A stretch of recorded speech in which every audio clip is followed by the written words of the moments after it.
All right, we are now live. So, folks, if you can just give us about a minute or so, we're going to wait till people trickle in. We're going to tweet this out, and then we'll get started. So, just give us about a whole minute. See, even my watch tells me it's time for this.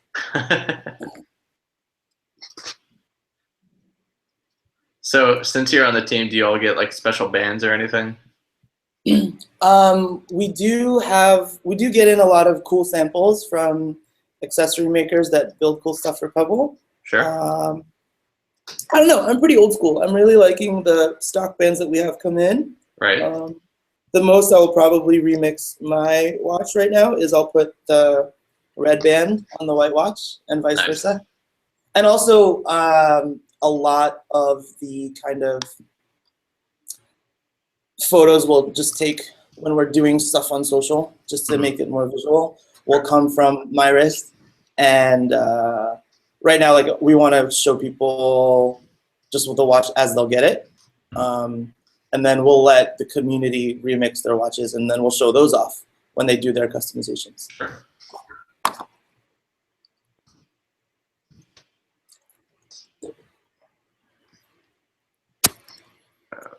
Looks like folks are starting to trickle in, so we can get rolling. So first and foremost, we'll get started with some introductions. For those of you who are unfamiliar with myself, my name is Elliot Volkman. I'm one of the co-founders for Digital District. We're a small nonprofit based in DC, and basically we focus on improving digital literacy for professionals. So anyone who's in marketing, communication, social media, community building, that kind of thing. Really, we help bring people such as Joe in front of folks such as yourselves to learn from their experience and, really just kind of get a better grasp of how, different markets are going against these things. With Pebble being a record breaker several times on Kickstarter, going up against, the likes of Apple and Android, obviously, they've got some very interesting things going up against them.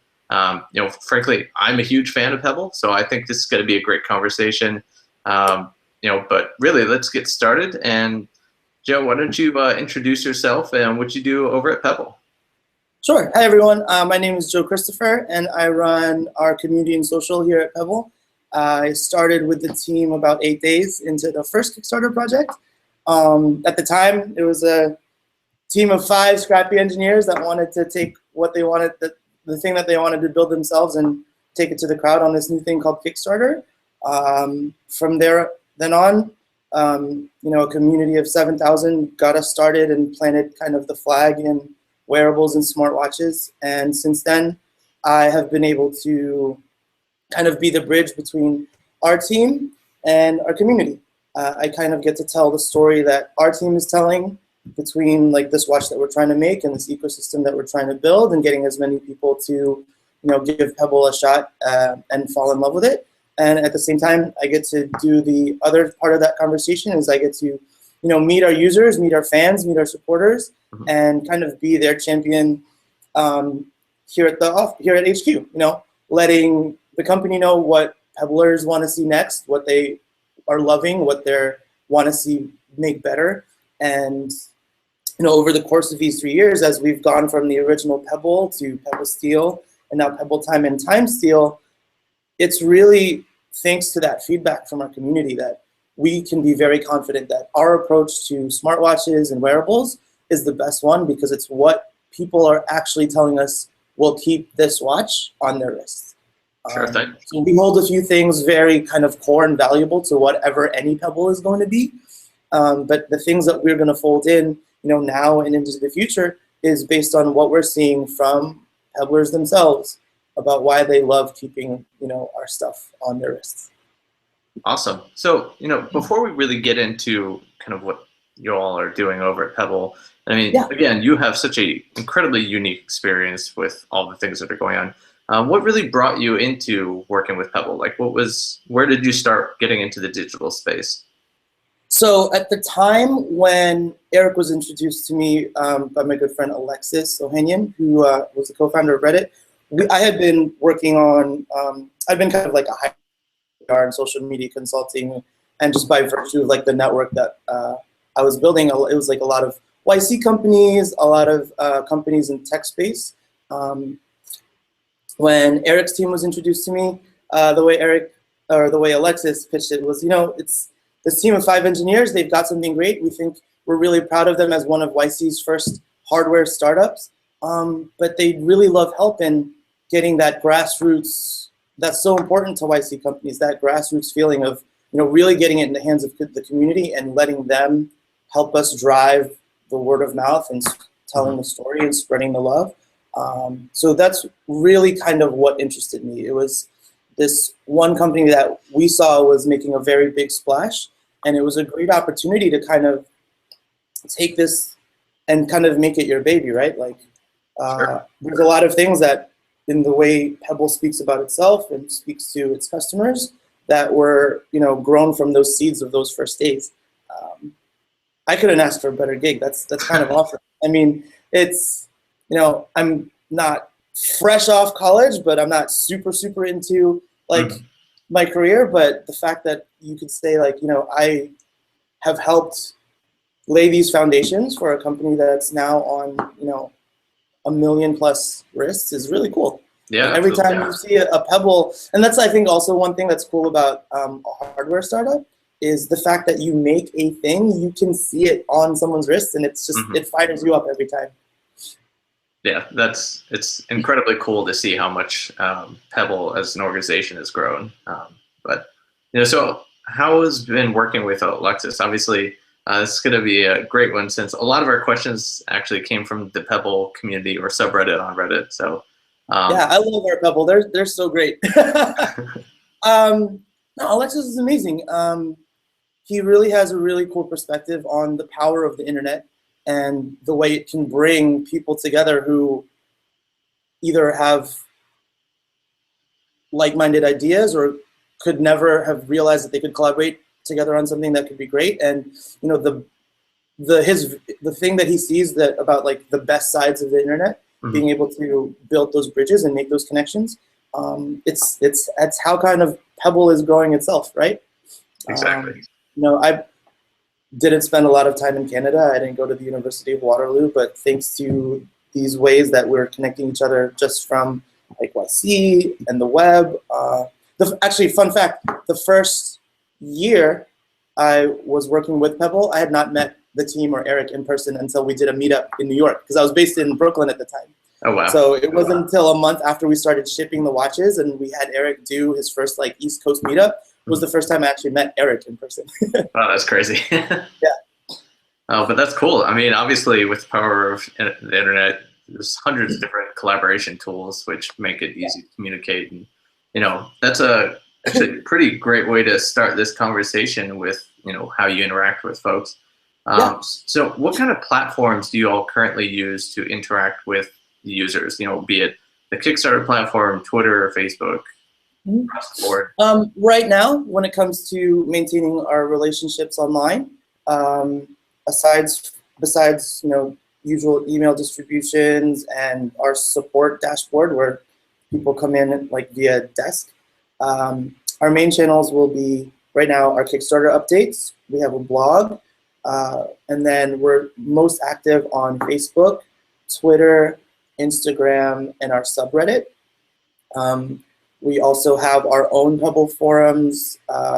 We have some channels on Pinterest.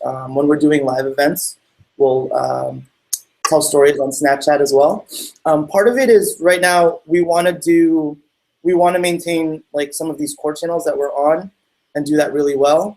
And before we like expand to more channels and increase that footprint, we need to kind of build the team a little bit up first. It's kind of gotten to the point where it's great that our audience has gotten bigger and more engaged. It's just now a bigger job than one person. So like the model of our developer experience team, where their job is to get as many people to want to build for Pebble as possible. On the community team, you will want to just get as many regular people to love the watch and try it on and get to use it and tell their stories. We have to build a team around that. The developer experience team, there's I think 8 to 10 now on that team. So if that's like a subset of our community, there should be just as big a team to help, make those connections and build those relationships with our greater community. Sure. Right now, it's technically only one, but we've got help with our community moderators, our support team, people in our marketing team. But there's a lot of things that we want to do that it's on our list of ambitions, and it really does take. It takes more. It's more that if you get the right talent, then the tools will fall into place. Certainly. So I actually had a follow-on to that, but I've got a better one to go with this. So there are currently just shy of 23,000 comments on the Kickstarter page. Presumably, many of them are questions, and being a team of one, that's a little bit crazy to handle. About how many of those questions come in a day, and what is your strategy for interacting with people through there? So with any of these that we have coming in, it really is kind of read the room, see what the hot button topics are, and at the level we're at where we can't, during the first Kickstarter project, we were able to almost, if the incoming thing had a question mark at the end, we could answer it directly. Mm-hmm.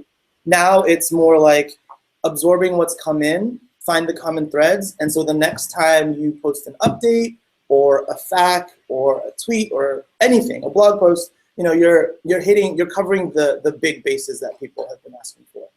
A great example of that is, as we gave a shipping update for the Pebble Times shipping that started about 3 weeks ago, the feedback we were coming in is like, oh, I want to know more about how Pebble Time Steel is doing.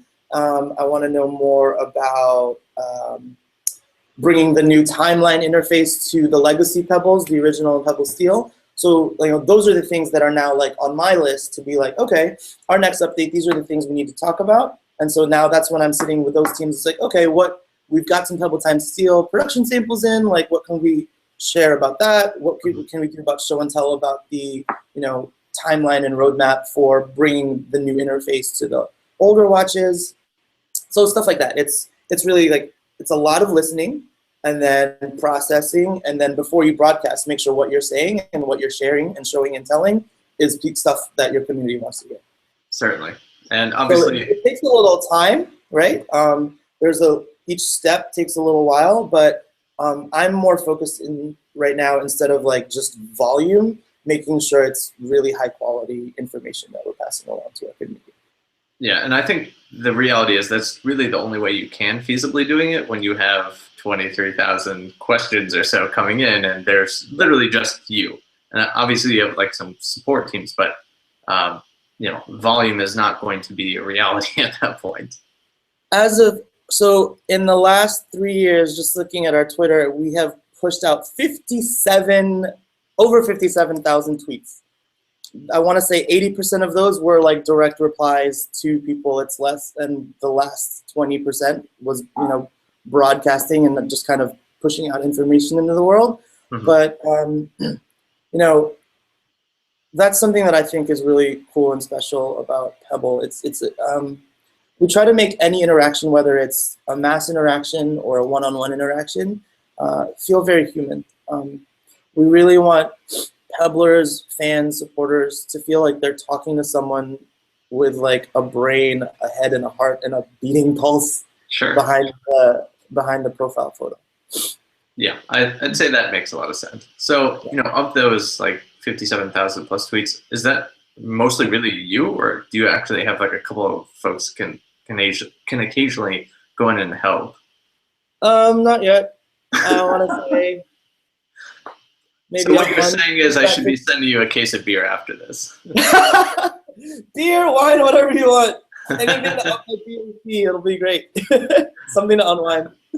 There you go, Pebble community. If this poor man needs some beer or some bourbon. But what I love about my job is like, we've got our engineers and our operations teams, and they're making the company happen. Like, I'm so fortunate that I get to every day see the fruits of their labor. Mm-hmm. And one of the biggest parts of my job is it's really important for me to like take all of these cool things that Pebblers are showing us, the ideas, the stories, and sharing it with just our team. Sure. Every time, like, it just fires them up to like, every day come in and do a great job, because I think, especially for like our engineers and developers, how cool is it that, oh, you spent a week and a half building this one thing. Let's say, for example, the weather integration on your timeline, and the fact that you can see online like someone really loving it or getting a lot of use out of it, like, you know, that's why you built it, not because you needed to get this done for the watch, but to finally, once it hits someone's wrist, someone out there is getting so much enjoyment or use out of it. That's really cool to see. And I get to see that every day. I get to get that feedback every day. And so it's really important for me to be on the ball there in terms of even sharing it with our team. There's just so much cool stuff out there that our fans and supporters and our users are sharing with us. It would be a disservice to all of those cool things if I wasn't able to also share it with the people here at HQ. Sure. You know, so you guys mentioned, obviously you're making some pretty quick changes. Obviously you have to be in that kind of environment, but you know, with new hardware and software releasing, will the App Store see any changes coming up as well? Like, so one of the folks that asked a question on Reddit has suggested maybe like human curation, or maybe like editorial. It could be an example of like how Apple does theirs.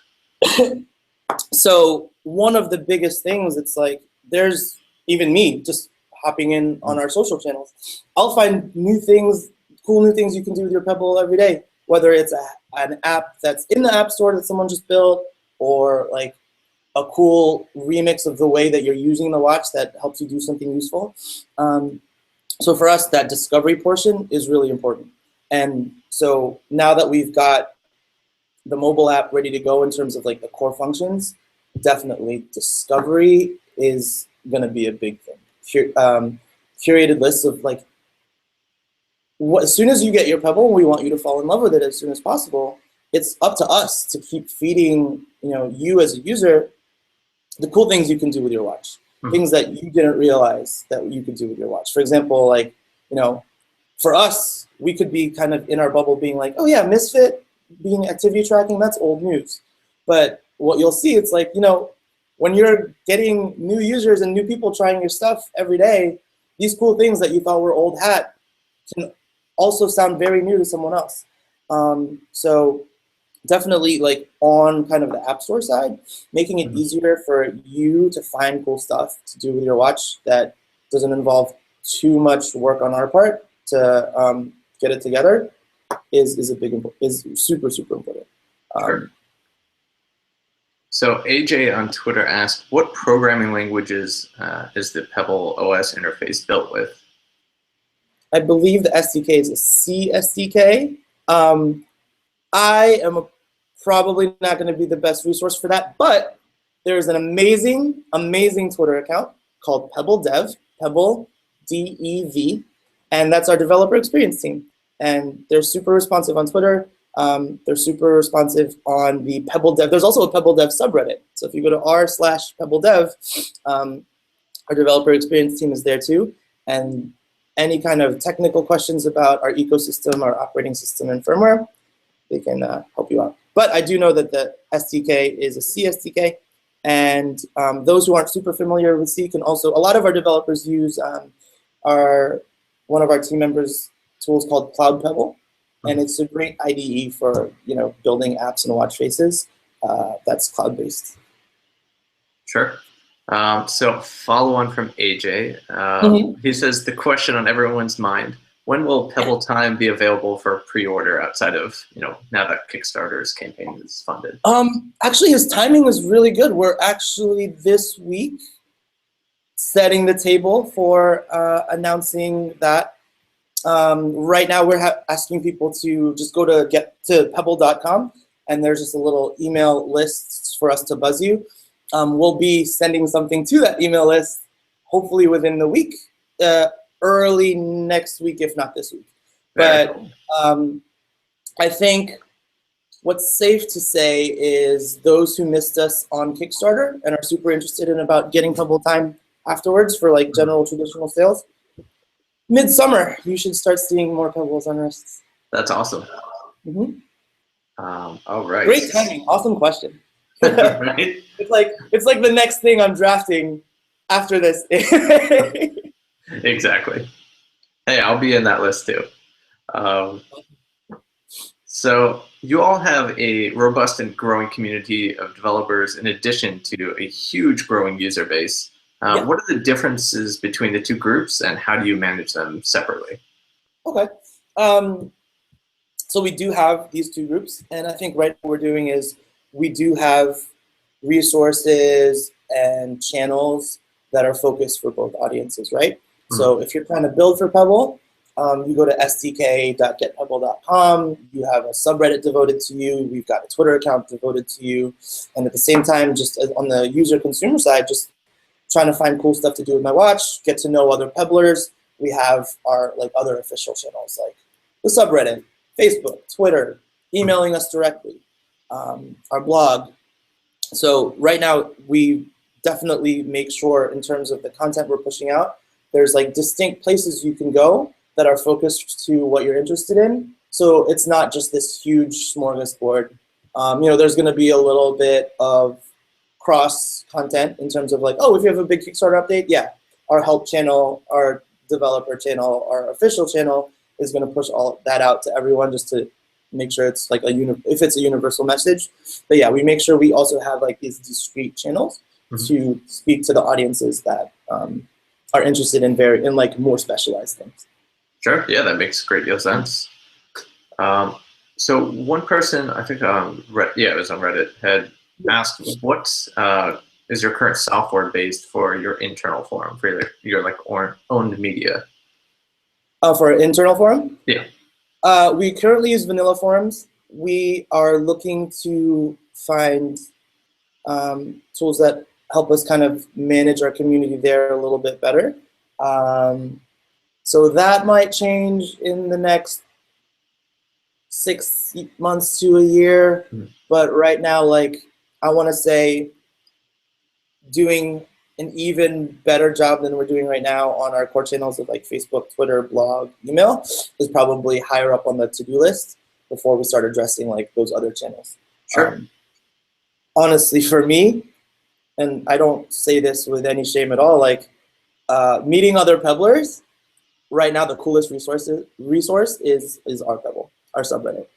It's managed by an amazing team of moderators, and also our forums. Our forum moderators are great as well. It's just really, it's between the forums and the subreddit, pick the one that you like hopping on more in terms of your user experience. But the fact that we have so many cool community moderators that help me out on both of those forums, it's a really great tool. Yeah, that makes a lot of sense. And plus it's also about volume and where the folks are asking most questions and the most interactions are. So it's less my job to respond to every Pebbler with information, and it's more my job to take the ones that really love Pebble and get them as knowledgeable and psyched up about the product, the ecosystem, our vision. And so when someone comes in with a question, it's great to see on our Pebble, someone will come in with a question. I'm completely hands off. It's a moderator I've met or a moderator I work with or a Pebbler I've met that is super into it and kind of delivers the message for us or answers the question for us. Exactly. It's really cool how this is why I feel even though I'm a team of one right now, I don't feel alone, because we have so many cool Pebblers that help us pick up the slack. And that's kind of been our story for everything. Every goal, milestone, or achievement we've ever done in these 3 years has been hand in hand with our community, whether it's developers and apps or users and spreading the word.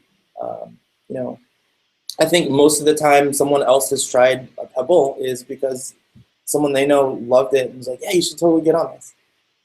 Absolutely. And honestly, that's how a lot of hardware and software actually works nowadays. You have user groups. I mean, you can look at HubSpot, for example. People will literally just go meet up at a bar and talk about latest strategies and concepts, but they don't, they're not paid through it. In fact, they're paying customers. So I mean, it just tends to be the case. And if you get evangelists and you get power users who can help support that, and if you can empower them, as a community manager and someone in charge of all that social interaction, you're basically expanding your voice through those folks. So that's really the realistic approach to that kind of thing, especially when you're a team of one. So I think that's great. It shouldn't. I don't think it should be about me telling people what to do, what to like, what to enjoy. It's me really just absorbing what our community is telling us is cool and new and exciting, and just being a good switchboard and pointing people to the right resources.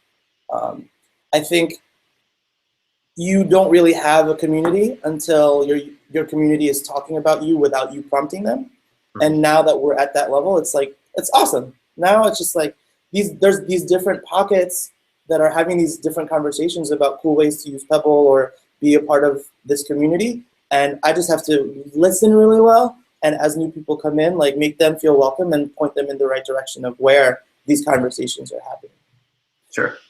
And about a question back ago, looking at the software for your forms, the same Redditor had actually requested very eagerly and encouraged looking into adding the plugin Tap a Talk as well for the mobile version, which I'm going to try for you.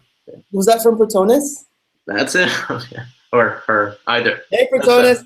Yeah. I actually participate. I'm also a big Volkswagen fan.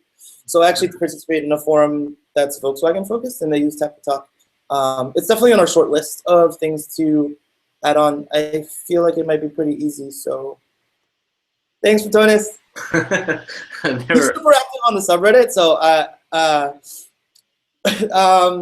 when I think of Pebble as like a brand, if it's a bar, and I have to be the bartender, Protonus is one of our regulars. Very nice. Yeah. Well, there you go. At least you get your shadow. So. Perfect. And actually, I've got one other question for him, but I'm going to make that the very last question because it's kind of a more fun one. Cool.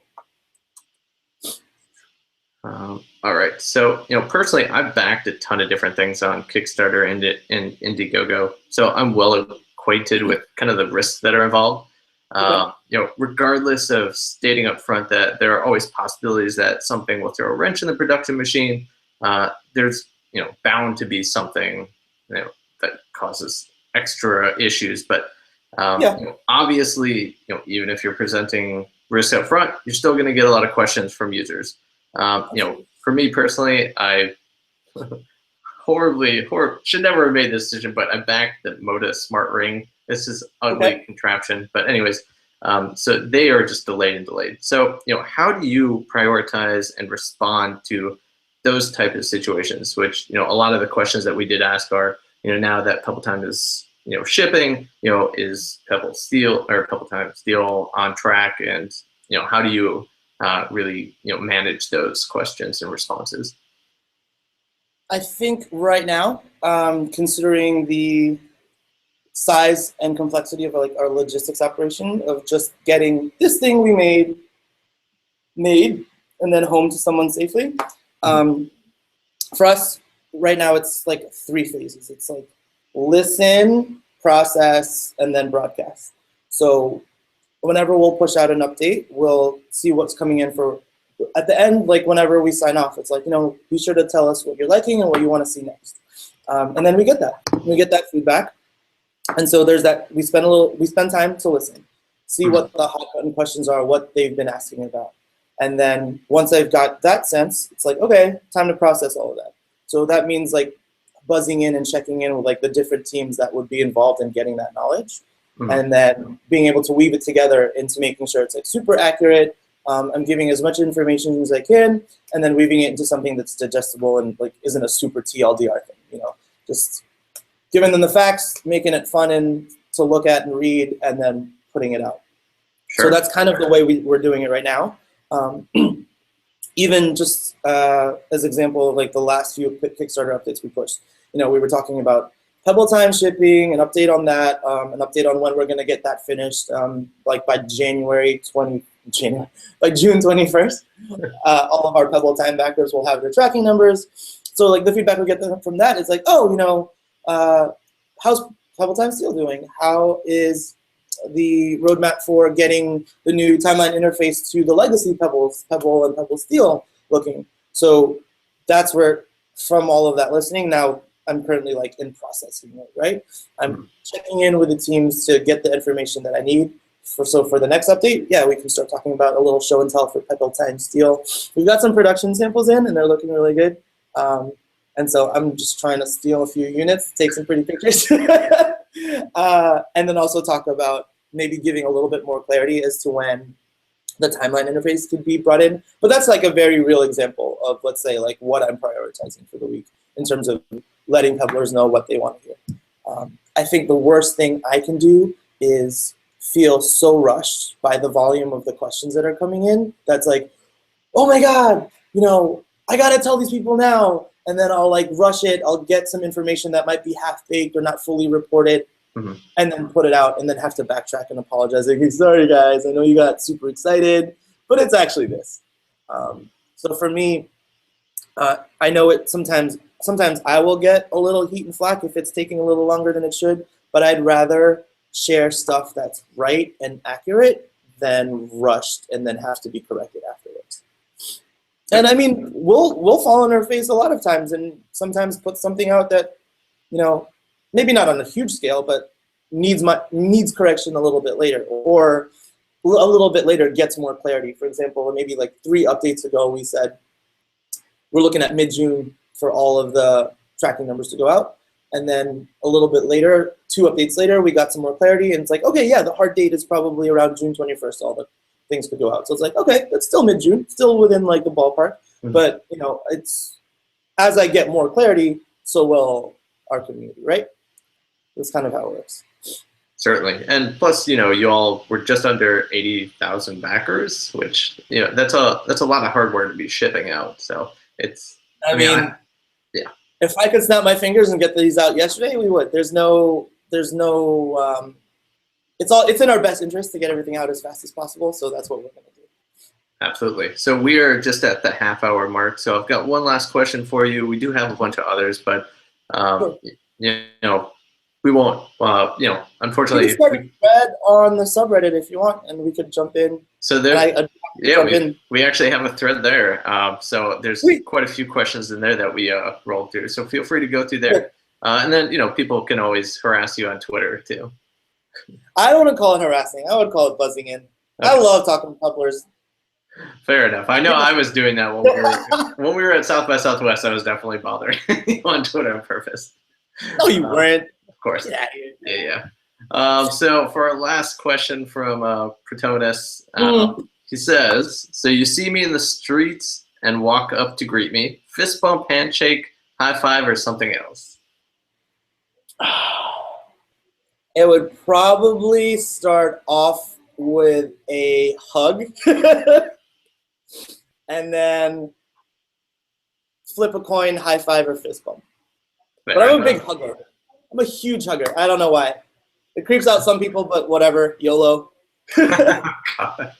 Very nice. Well, perfect. So thank you so much for your time. I think this has been awesome. And again, you know, folks, if you do have additional questions, feel free to post them in the subreddit.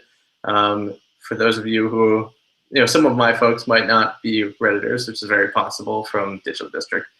Hit us on Twitter, Reddit, Facebook, whatever you want.